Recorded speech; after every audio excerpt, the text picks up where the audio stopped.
Well, folks, he's back. Like a bad rash that just wouldn't quit, Donald Trump returned to the halls of Congress.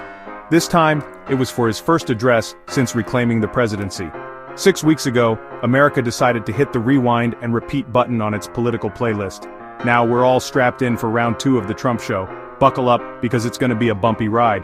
This wasn't your typical State of the Union address. No, Trump made it clear this was a whole new ballgame. Forget past accomplishments, this was about the future, his future, leading America down a path only he seems to see.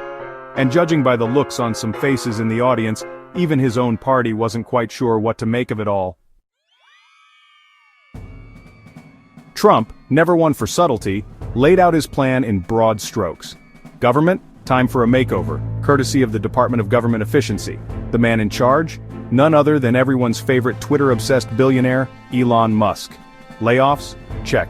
Agency closures? Check. It's basically Trump's version of corporate restructuring, but with the entire US government as his playground. Illegal immigration? Time to build those walls, metaphorically and literally. Suspend asylum, he says. End birthright citizenship, he demands. And if Mexico and Canada don't fall in line, well, there's always the threat of tariffs. Because nothing says good neighbors like a trade war, right? Speaking of tariffs, China better watch out too. Trump's back on his trade war game, slapping tariffs on everything from steel to aluminum.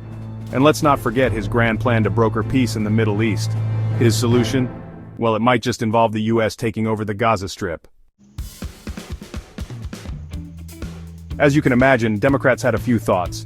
Senator Elissa Slotkin, who managed to win re-election in a state Trump handily carried, delivered the main Democratic response.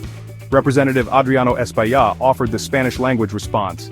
And Representative Latifah Simon spoke for the progressives. Their message? Concern mostly. The economy, a major pain point for Democrats in the last election, was front and center. So was Trump's cozy relationship with Elon Musk. Because honestly, what could possibly go wrong with letting a man who once launched a car into space run the government's efficiency department?